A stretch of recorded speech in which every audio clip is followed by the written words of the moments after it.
Well, it's that time again. Ladies and gentlemen, it's time for the interview with Craig Veltri.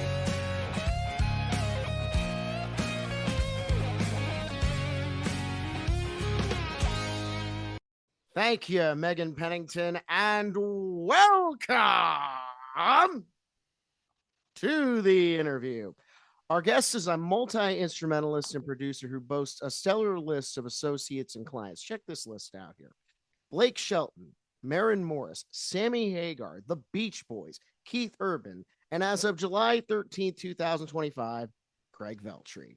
We have recorded my newest single, Saving Up Dreams, and we will world premiere it here on the Craig Veltri interview at the end of the episode. A Scarfire exclusive, if ever there was one, recording live from Charlotte, North Carolina, and speaking to the man in Nashville, Tennessee. Here he is, Dallas Jack. Dallas, welcome to the interview. Craig, it's a pleasure to be on. Thank you for having me, man. Absolutely. Now, your story begins in Seattle, Washington, and the West Coast, especially LA, San Francisco, that has such a rich music history. Was it a straight line to Belmont University in Nashville where you graduated and began your studies on it, or were you in the Southeast already and Nashville was calling a little closer? It was a straight line ever since I was 8 years old. Okay. My mom found a magazine when I was 8 years old that had a whole write up on Belmont on it, and I was obsessed with music. I was working in studios ever since I was 12. Okay. But when I was 8, I was learning guitar. I had already played violin. I started out on violin when I was 2.5 years old. Our little original violins, we use it as a Christmas tree ornament now. It was so small. So I started out doing that, and How big then is the tree is what I'm wondering. I mean, it's not that big of a house. Okay. Uh, I know your real last name is not Griswold, but continue. The secret is it's not Jack either. Okay. I know that too, but continue. I'll get to that in a second. But so you read the magazine and Belmont Yeah. from the page. Yeah, so Belmont popped up, and it basically came down to once I got through high school and everything, and it came down to, okay, we gotta pick a direction for this. How do I get trained as a producer? Because I had worked in studios doing it for a long time, and I knew at this point it was like, all right, all you need is a laptop to do this. Like you can get this thing going without the gear. You can get started. This is a career that has very little barrier to entry. It just takes skill. And so for me, it was, okay, where's the best place to get that skill? Where do I go to get trained and to really hone that craft? And beyond that, it was the network. How do I get into a town where clients are at and build that network to be able to build a lasting business? Is And that to so, say Seattle does not have a void because Seattle does have a history, Nirvana, going all mhm, the way back to Hart and Hendrix. And yeah, so is that where you and you were working in studios anyway? I was, yeah. So that is to say the network isn't as strong in Nashville. So I would think not, but you lived there. So is that the case? In Seattle, yeah. So there is a music scene out there, and it's a good music scene. There's a lot of indie rock out there. There is still some of the grunge and whatnot, but the problem is there isn't industry there. There's some, but there's not the hub that you get in the places like LA, Nashville, and New York. And so to me, it was, if I'm going to be building something that's long term here, I need to be where the clients are and where the industry's at. So the clients are going to go where they think they can get a record deal. They're not going to Seattle. They're going to be in LA, Nashville, or New York to get that record deal. So A that lot was kind of my logic. a lot of the reason my logic got me to Nashville in the first place and back again several times over. Now, Hmm. already gleaned upon the name. I read Dallas Jack, and I was expecting to meet a bull shark from Texas. So I do know what your last name but I'm not going to put it on blast to get people looking into your tax records or anything like that. But is Jack your middle name? It Why is. Jack? Yeah. Yeah. That's my middle name. I was named after my grandfather. Okay. And a kid named Dallas from Seattle, is that a family name as well? It is not. The funny part about it is my brother's name is Austin. So there's a little bit of a Texas Texas theme thing. there. And my family had never been to Texas. And we were also both not named after the places in Texas. My brother was because my mom really wanted to have a cowboy name, and he's the oldest. It was her first son, and she was like, "Oh, I gotta have a cowboy name." And then for me, it was there was this really kind pastor, Pastor Dallas Fast, that she absolutely loved, and she was like, "I gotta have a Dallas." And so we grew up being like called Texas back and forth and everything, and the whole time we're like, we've never been to Texas. Have you been to Texas since? Many a times. In fact, I'm going next weekend. So, as it sounds like country music, because Nashville, I've always said, Music City was never specified, just heavily implied the kind of Yeah. music that is being made there. So, did you grow up on country music? Was the room for entry a little bit easier for you because it was around you at the time? It sounds like. What's interesting about my story is my family loved country music growing up, so I would hear it a lot, but it was more so like, when you're growing up, you're like, I don't want to listen to mom's music, I want to listen to my music. And so I had my rock music playing, and I Chicago was 17 on rotation comes to mind, but yes. there it is. Yeah, so I was really into rock, which was why it was really good for me being in Seattle because I was working with rock bands. And I cut my teeth in that scene. And then I came out here and I told everyone I would never do country music, and lasted maybe 2 months, and then suddenly started talking with all these songwriters and Yeah. hearing these new set Granted, Mary styles. Morris was a country artist at the time, so She was. Yeah, and so started doing all these styles and everything, and all of a sudden I was like, man, the songwriting is capturing me. I love the songwriting behind country music. And at the era that I was coming in at, it was the bro country phase, and that wasn't quite my scene. And to this day, I usually don't work with those clients. That's not really the sound that I'm going for, that I'm passionate about. But there's a bring development it up. since then. What is it about that song that maybe this is too harsh of a term to use, but what is it about that turns you off? It's the writing style. It doesn't have the hook and the payoff, the thing that pulls you in, the piece that adds complexity. It's written to sell, which is a smart move, but there's ways that you can write something to sell that still has complexity that interests me more. And so that would be the way I think I would put it. I put it in coarser terms at other points in life, but I think that's where I finally landed on, where I'm like, I think this really is what pinpoints why it just doesn't interest me that much. But you never know. There are some times that one of those comes through and it's like, oh wait, this is a really cool song. I want to be a part of that. I can go into the normal question, considering the people that you work with, what they're like and who they are, and I definitely have one for at least one of the people that I have listed. But I can imagine that they are just regular people. They're in there to do a job, and they pretty much have the a similar tasks. But are there other precautions that you have to make when you have somebody, let's say, like a well-known, like a Blake Shelton, like a Keith Urban? Is there like extra people in the room? Is it extra security options? Mhm. Trying to avoid the press? What extra things do you have to consider outside of getting the job done uh, when it comes to somebody with a higher profile?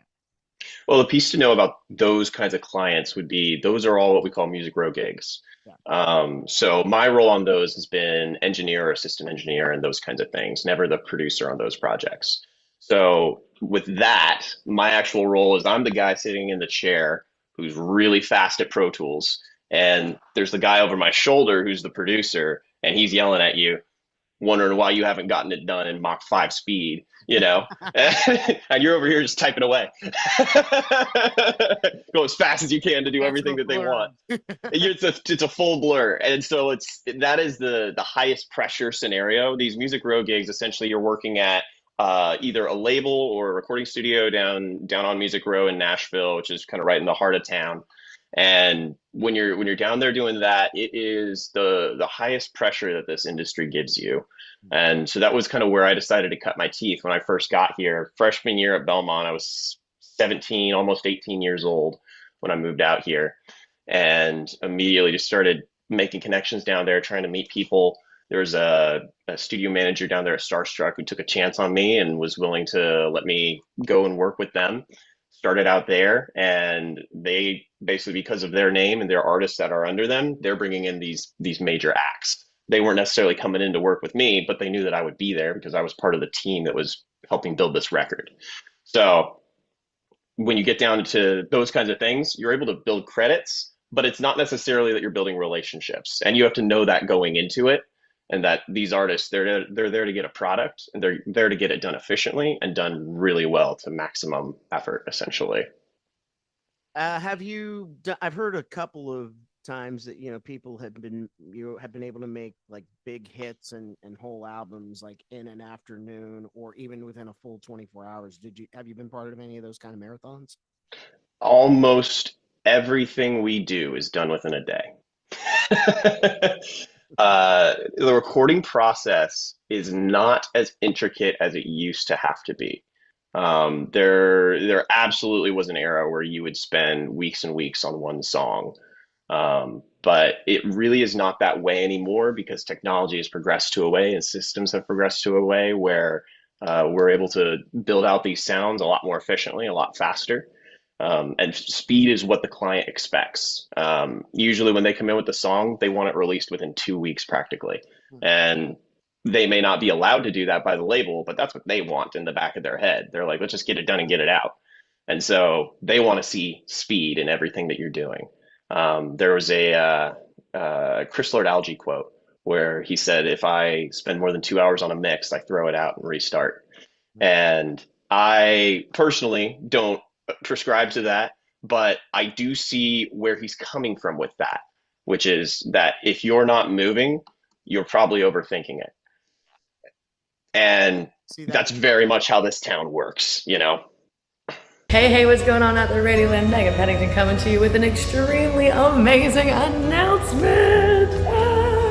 I am nominated for a Grassy Award, yes, thanks to 97.7 B Rock Station, Shady Lady Productions, and all good things independent music. I am up for a Grassy Award for my song, Believe Me. I am so thrilled to be able to say that out loud. I just released the song this year, and it has already taken leaps and bounds as it goes along the way, and it's all thanks to you. So if you wouldn't mind going to butlerradio.com, find the Grassy Awards nominations tab, and vote for Megan Pennington with my song, Believe Me. I will be forever grateful. That song in particular is a really special one to me because I was doing a whole lot of living and traveling when I wrote it, and I'm not doing that living and traveling anymore, but I love to be able to visit the moment where everything felt right for a whole 5 minutes. And I want to feel that way with you guys. So please give me a vote. butlerradio.com. Believe me, Megan Pennington up for a Grassy Award. And if you guys help me win this one, we can all hang out at the band jam together while I take my award and we hang out in celebration. So in the meantime, between time, folks, after you give that vote, stay healthy, stay happy, stay safe, but most importantly, peace and love. Thank you for your help.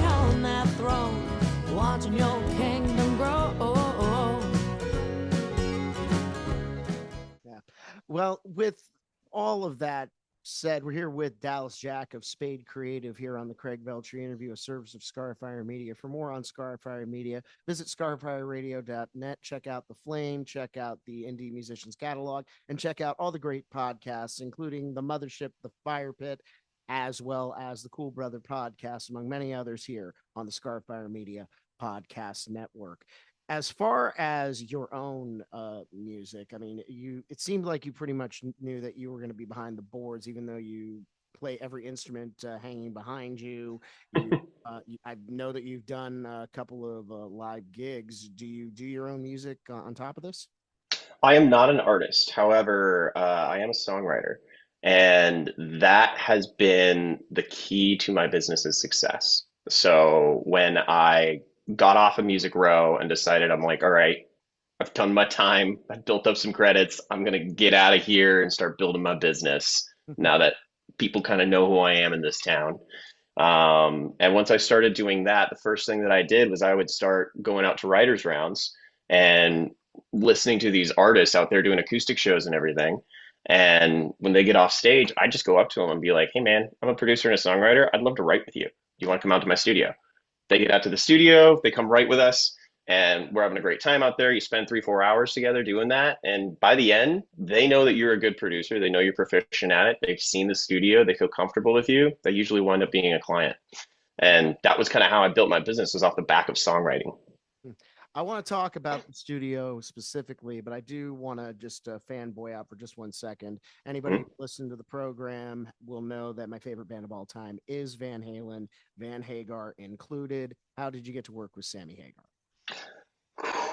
This one has a fun story if you want me to go deep. It's Sammy Hagar. I'm not surprised. Okay, so can I step out for 1 second? I have a prop.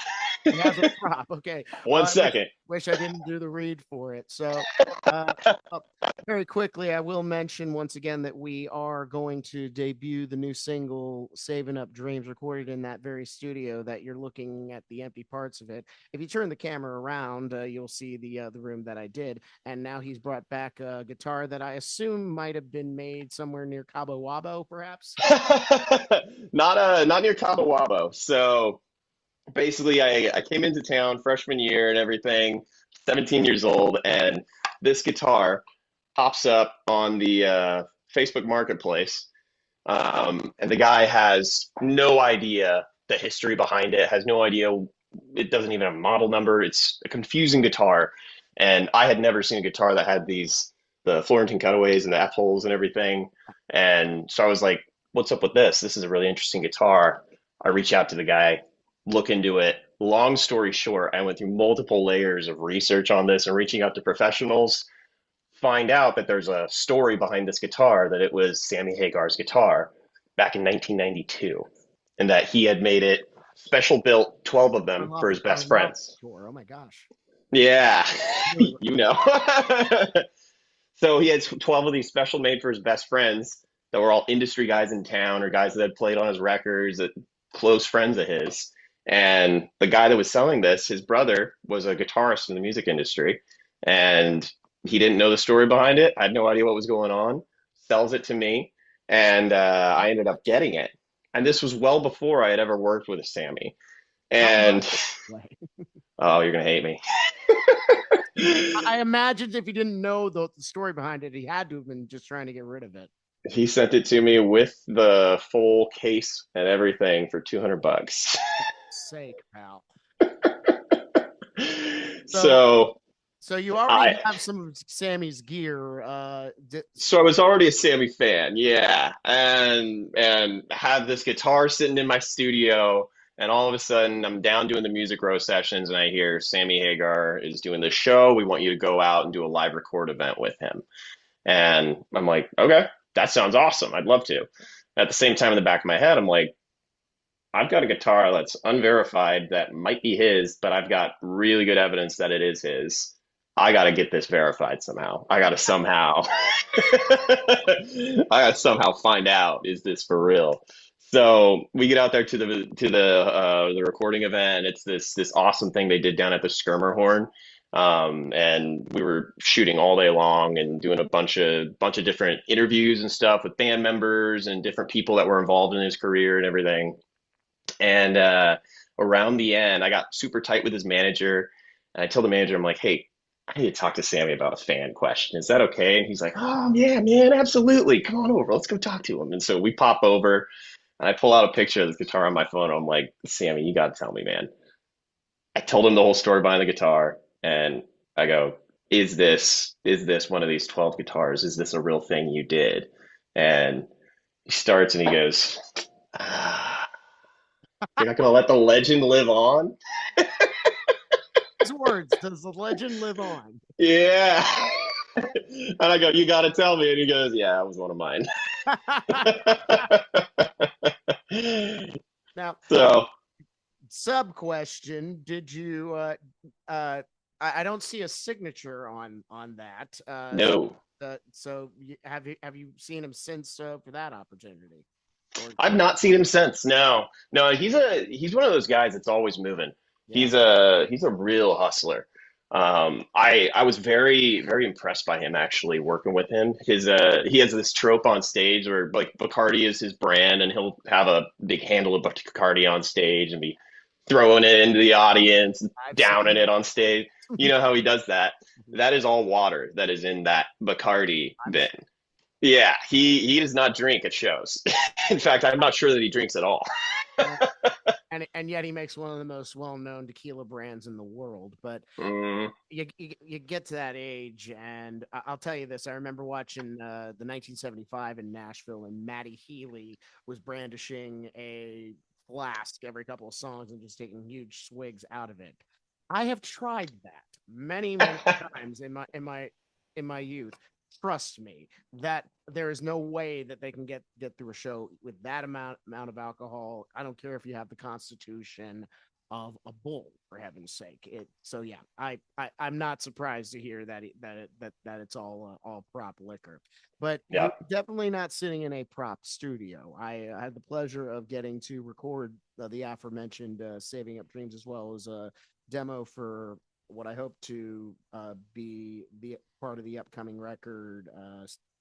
Sounds like me in the intervening months at some point. And you had told me that house actually kind of, you're based out of a home studio, Spade Creative HQ, and it's a very nice house, very nice neighborhood, and you had to get it in kind of a rush. Yeah. How did remind me again? The landlord had to kind of pull the fast one on you before. Yeah. So I moved into a place that I was renting, and I was there for 2 weeks, and then the landlord got a nice offer from a guy moving in from California. This was 2021, and they offered him like 5 times what the house was worth. And he just calls me up and he's like, "Dude, I'm sorry, I have to take this. There's no world where I'm not taking this offer. You got to move out in 30 days." And so now I'm like, okay, now I got to find a Help you new move. rental. Yeah, can you at least help me move? Help me box stuff up, man. I had just gotten unboxed, finally moved in, bought all the furniture for the place and everything. I was ready to go. And so did he not take you on that offer? He did not.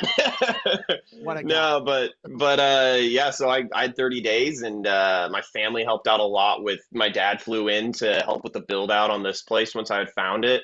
And him and I basically just took hammers to this place, ripped it every wall down to the studs, and rebuilt it up as a recording studio with all the treatment inside the walls, double wall right here in front of me. You can't see here, but there's glass in front of me right now that goes through into the tracking room. And we built the whole thing together. It was a fun father-son kind of project to do together, and it's a memory I'll cherish forever. Had you, with all your experience in doing studio work since you were a kid, was this the first time you ever done a studio repurposing or remodel? Studio specific, yes. I grew up in a very much a hardworking family. My I'm an Eagle Scout, and so growing up, there was a lot of projects and giving back to the community service, that kind of stuff. So I'm no stranger to putting on the work pants and putting in some hard labor, you know. But this was one of them that was very grueling. We did it in July of 2021. Was when we got started, and if you know anything about July in Nashville, the heat here is quite something.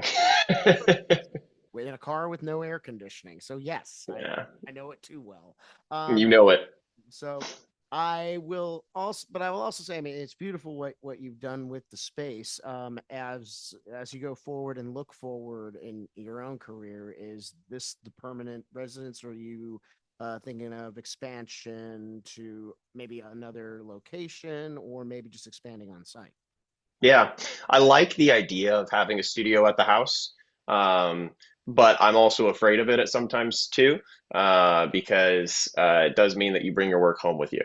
And so our end goal is to switch out to a commercial location that is just for the business. And I think I'm still deciding if I will end up keeping the studio at the house as well. when I do that. But that's more the 10-year plan, is to, once we outgrow this place and we need multiple studios, because we can run two studios at a time at this facility. We just haven't built the second one yet. But the lobby area here is actually all zoned and set up as a recording studio. All we got to do is put the treatment up on the walls. So It's a basically, it's a nice waiting room one way or another, and it's a beautiful space and a beautiful sounding space. I can't wait to show everybody what we've done with yeah. Saving Up Dreams shortly. But before we do that, we have a nice way of closing here on the Craig Veltri interview, Dallas. It's called the No Kiddin Questionnaire. A couple of rapid fire questions. First things that comes to your mind whenever you're ready, and away we go. Childhood celebrity crush. Childhood celebrity crush, Selena Gomez. I've often said that I love you like a love song, and even Come and Get It, even though it's kind of dull in her delivery. I think those songs could have been popular across all segments and eras of music, no matter where you plopped it. But was it the voice, or was it something else about Ms. Gomez? It's a little bit of the whole package, you know. No, I think when I was into her, she was doing like it was like the 101 Dalmatians era. Like I've never had a lot of like crushes. It's never like been my thing. So that was like a like early childhood celebrity crush. Do you, I've never actually heard a response. I never really had any crushes. What do you attribute that to? I'm a relationship guy, just in general, you know? Like my crush is usually the person that I actually know. Like it's hard to get a crush on someone for me unless I feel like I've actually understood them and get to know them, you know? Hmm. That's very sweet, and actually a pretty good worldview to have, I think. Well, what is your favorite subject in school? Was your favorite subject in school? For sure, music. I mean, I was homeschooled, so Oh, yeah. So everything for me when it came to classwork and everything was all designed around what is it that you want your career to be in. And so basically, I would get most of my homework done by 11 o'clock to 12, and that was why I was able to go work in studios. Is by the time I had wrapped up my homework, I just head out to the studio and start recording all day long. had I wish I known that was an option back. Gosh. So did your so you mentioned your dad obviously is good with his hands, considering what happened with your studio. Did your parents have a teaching background, or was it just a matter of, we just, we'd rather do it ourselves? Yeah, I mean my dad is a CFO, he's a CPA.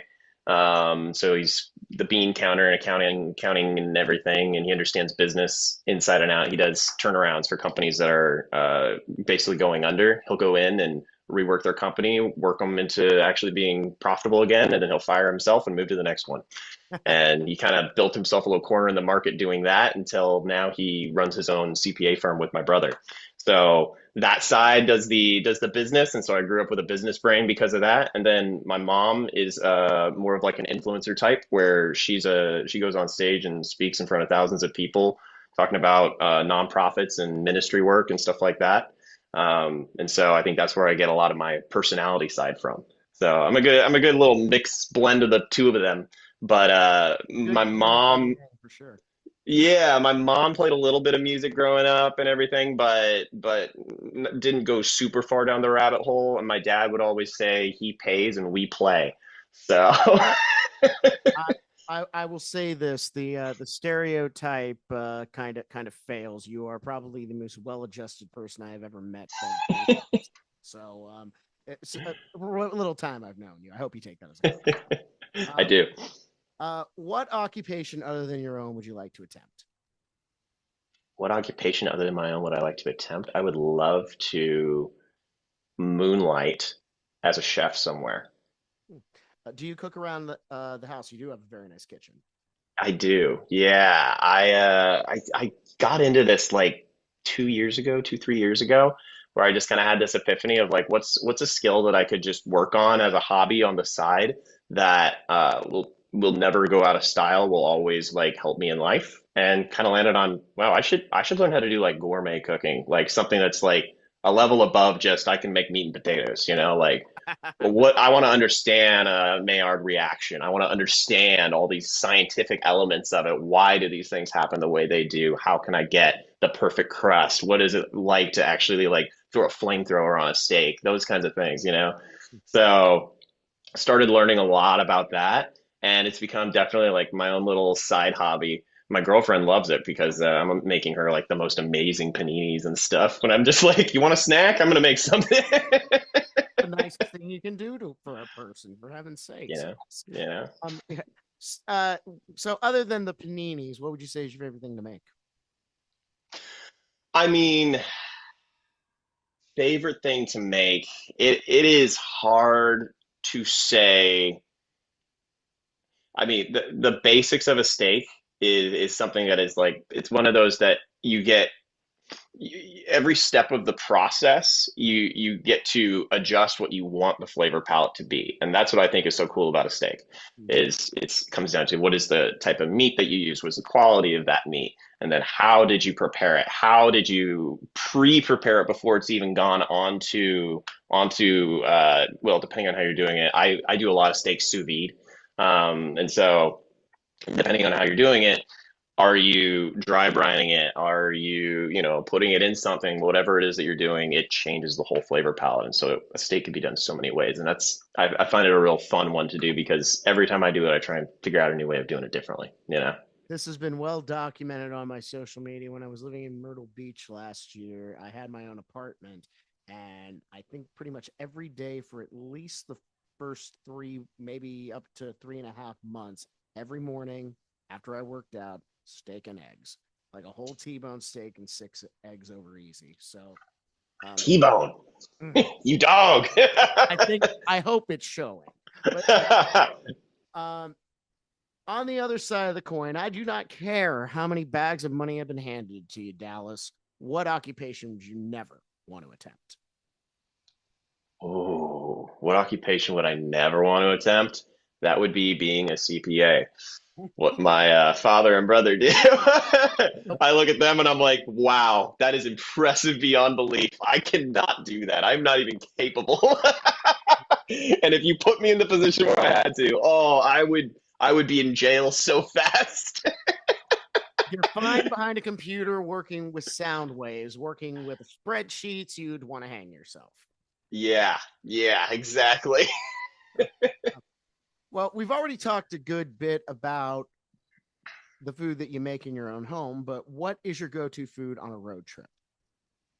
Oh, I'm bad on road trips. I'm way too good at skipping meals. So on a road trip, if it's just me and I'm not like trying to like work with someone else in the car that wants something, it's just me on the road trip heading to a gig or something. Man, I'll swing by a gas station and just buy one of those like sandwiches, sub sandwiches that they'll have like the most $1.50 sandwiches. And I'll just eat that while I'm driving. I'll just be like, I just gotta get there. I actually have I have one of those giant subs from Walmart sitting in the Yeah. downstairs. That will be at least one of my meals in the coming weeks. So no judgment here. And by the way, They're pretty good. if you still want to get in on the victory meal, the email is forthcoming this week. I'm pulling the trigger on trying to get some money from you because I do love a good chicken quesarito from Sheets. So now that we built up a good appetite, and by the way, what kind of sandwich? Just no, not picky on it at all. Always Italian. Well, I love me a good Italian. that's why we work so well together, I guess. But You know? I couldn't. Damn it, son of a bitch. Anyway, if you could have dinner with anyone, dead or alive, who would it be? If I could have dinner with anyone, dead or alive, who would it be? Mm-hmm. That is a very interesting question. It's one of those. It's one of those that you get asked a lot, but I feel like my answer has changed so much on that over the last couple of years. Um, I think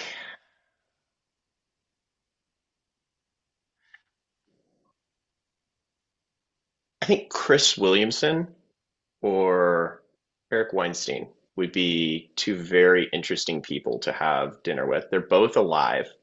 Um, I'm not familiar with either.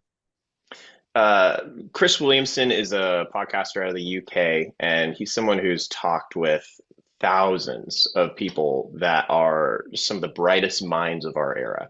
And I think someone that has become an aggregate of other smart minds is the way to basically outsource your own intelligence Hmm. and make it so that you become more intelligent by surrounding yourself with really smart people.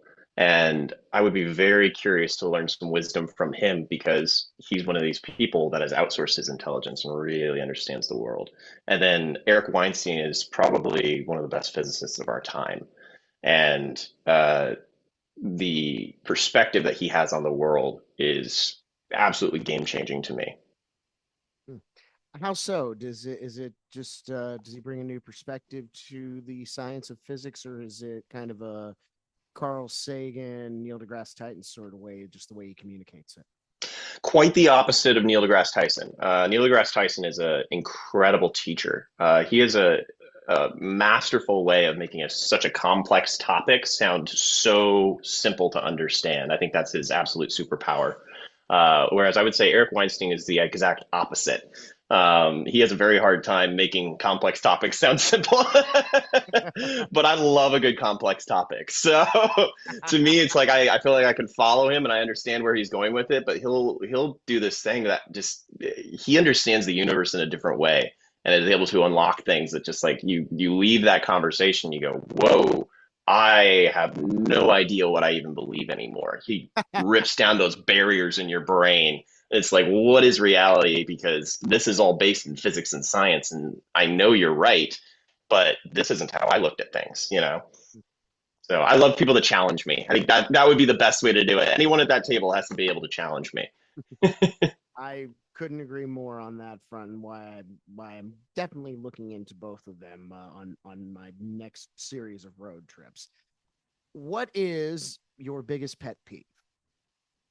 Uh, I mean, out-of-tune guitars is up there. It's that's you better check your B string, buddy. I mean, because it's always flat. the B. It's It's always always the B, and it's always flat. uh, have you I mean, how often is this common that they have maybe even just a seasoned studio guy walk into a studio, he's out of tune, he can't hear it until it's until the click hits. Well, I think it comes down to a lot with my classical training growing up. I was trained in the Suzuki method with violin when I started out, and the Suzuki and especially violin as an instrument, having no frets or anything, it kind of forces you to learn relative pitch. That's the first Um, instrument I learned, so so you get it. a little bit, Uh, but that was yeah. the Yeah, and so I think with that, it makes it especially like ear grinding whenever you hear something that's out of tune. But I also recognize that not everyone notices that, and so you kind of have to be careful with it. But it's always important that I mean, you don't want to hear on a record when a guitar is out of tune. You want to be thinking about the song. You want to be feeling the emotions of the song. You don't want to be thinking about that guitar, you know? And so when we're in the studio recording, I'm retuning my guitar after almost every single take, especially if it's an electric guitar. uh, I am picky with those. and not just the motion with the right. Yeah, you are right-handed. I did see you Yeah. pick up guitar sometime during the session. Have you done a tally of how many instruments that you do play? I know the drums aren't your strong suit. You do have a very nice kit direct from the touring production of the Beach Boys, but you do we do see a bass, we do see an electric, we do see an acoustic. Have you done a tally of just how many instruments that you know how to play? I have not done a tally. It comes down to honestly, like stringed instruments are very similar. All of them really are. You just have to understand whatever the tuning structure is that the specific instrument works off of, and then it's just music theory from there. When the skill set changes to a different instrument, that's where I have trouble. So that's where like drums was a hard one for me to pick up originally, was because It was, okay, now my skill set is different. I may understand music theory, but I have to understand disassociation of limbs now. And that's the point where it becomes difficult. Something like a woodwind, you're putting a reed into there and you're blowing into it. There's a technique with your tongue you have to use with that. I don't understand any of that. So last week on the program, Billy Joel has a great quote about the difference between a piano and a guitar, and I think it's true about all instrumentation. We've already used the term. It's a different physics. It's different physics at play. yeah, literally. So to me, it's like I understand the physics of a stringed instrument, and if it's got strings, I can probably play it. Even if I haven't picked it up before, give me 5 minutes and I can probably figure it out. But if it doesn't have strings, you don't want to hear me on it. Let's hire a session guy. They're great at it. Not even the piano, which technically does have strings. Piano, I can do. I did see a nice 88 hidden underneath your. She's hidden under there with the underglow. Yeah. Last question of the questionnaire. What is the best advice that anyone has ever given you? Oh, that's an easy one. Steal one thing from every person you meet. It was told to me by a police chief, and ironic, but continue. he loved the irony. But yeah, he told me steal one thing from every person you meet. Everyone has value, no matter if you like them or not. There is always a lesson to be learned. There's always something to be learned from them, and go into every conversation looking to learn something from every person. Why I do this interview and enjoy doing it so much. Well, there's one more thing we got to do here, Dallas Jack. It should be the favorite part of every guest that appears on this program. It is time for shameless self-promotion. Obviously, Spade Creative, where can we find it, and your services, and who are some of the people, myself included, that you are working with at the moment, and projects that are coming out in the future? Fire away. Yeah, I mean, we diversified the business about a year and a half ago into a full-blown record label. So we're doing label services for people now. So it's not just music production, but it's also social media, it's web design, it's marketing, it's the whole 9 yards. Whatever an artist needs to go from zero to the world tour, we probably have the connections and infrastructure to build it out and get it done. So that's been a really awesome piece that we've gotten to do. And we love working with new artists. We're really shooting for a lot of these like independent artists that are trying to get started in town, people that are just getting going. So zero barrier to entry. Just hit me up in the DMs or go to our website. We've got a contact page right on the website, which is www.spadecreative.org. And don't forget the .org. Why is that? Is it, are you usually that's stuff for like a not for profit kind of setting? Yeah, we work quite a bit with nonprofits, but actually .org is not actually related specifically to nonprofits, so you're able to use it as a business, no problem. But a lot of nonprofits will differentiate themselves by doing that. But the main reason was .com was 10 grand, and I was like, at the time, I was like, I'm not going to do that yet. We'll pull the trigger on that one later. So. Well, you and one thing more, just kind of a bonus to this Spade Creative. You told me off air the behind of it. It's not because you're a card player, but what's so special? The Spade. Yeah, well, I think it's the two key components to building both.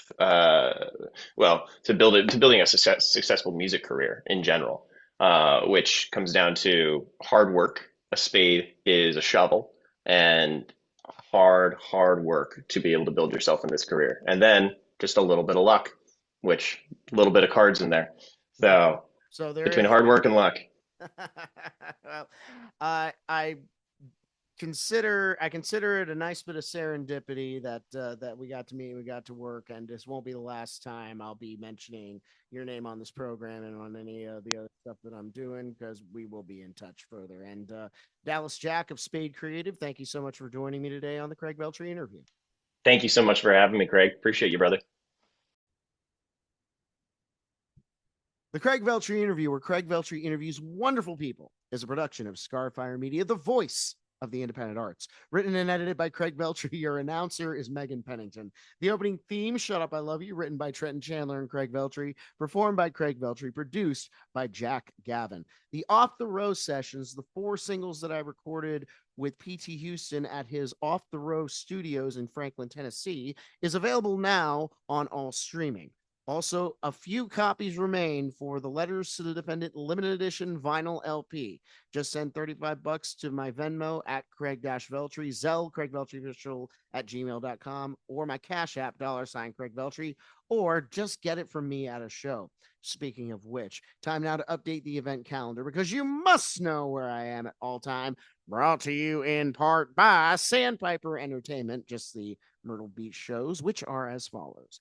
Friday, July 18th, I will be at the Grumpy Monk at Broadway at the Beach from 6 to 9 p.m. Sunday, the 20th, Land Shark Bar and Grill on the Myrtle Beach Boardwalk from 6 to 9 p.m. Then Familiar Confines on Monday, the 21st, Bums Beach Bar and Grill on Ocean Boulevard from 6 to 9 p.m. Mark your calendars if you didn't do so last week, folks. The official debut of Moonshine Vagabonds, myself and the Sorceress of Scarfire, Megan Pennington, will be taking place on Friday, July the 26th at 565 Lincoln Avenue in Bellevue, to be specific, downstairs bar from 7 to 10 p.m. No cover charge. Bring your friends, bring your family, drag somebody in off the streets. We'd love to see you out there for Moonshine Vagabonds. Me and Megan Pennington from 7 to 10 p.m. at 565 Live in Bellevue, Pennsylvania.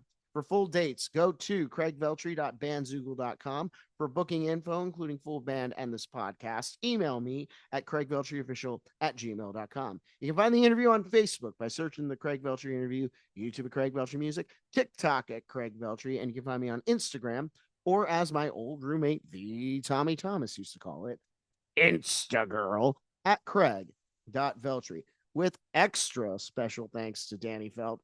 For Dallas Jack, my name is Craig Veltri, and this has been the Craig Veltri interview.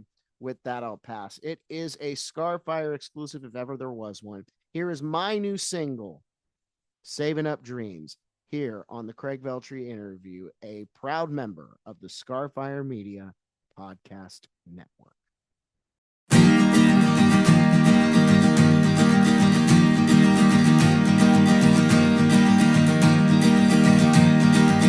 Pulled back the blanket on a Tuesday morning.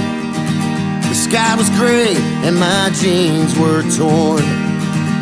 2 weeks since I last had a bed, but I ain't starving and I ain't dead. A fallen angel kept our receipts. All I could do was accept defeat. So I made a room in my backseat. Now I ain't broke, just saving up dreams.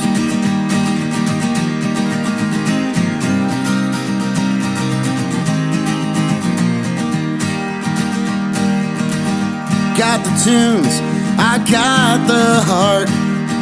Got just enough on my checking card. And I make do with pennies pinched. Planet Fitness showers, honey sandwiches. A fallen angel shook my confidence. She just wanted obedience. So I made a room in my backseat. Now I ain't broke, just saving up dreams.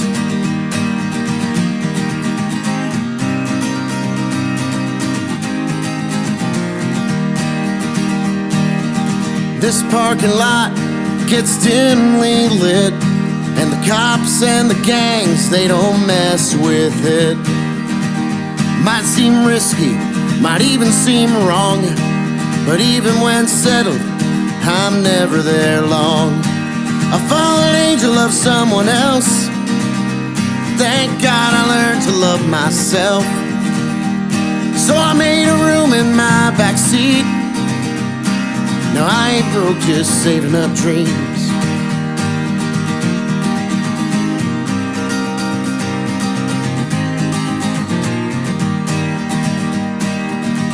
Now I ain't lied, I got plenty of clothes. I always got somewhere to go. By the winter, I'll have the cash to be. We're turning on the heat, never needs a key. Well, the fallen angel set me free. Guess this time it's up to me. And I made a room in my backseat. Now I ain't broke, just saving up dreams. The sky's clear, a fresh pair of jeans. No, I ain't broke, just saving up dreams. I'm wounded, but I won't retreat. No, I ain't broke, just saving up dreams. Yes, I am broken, but I'm saving up dreams.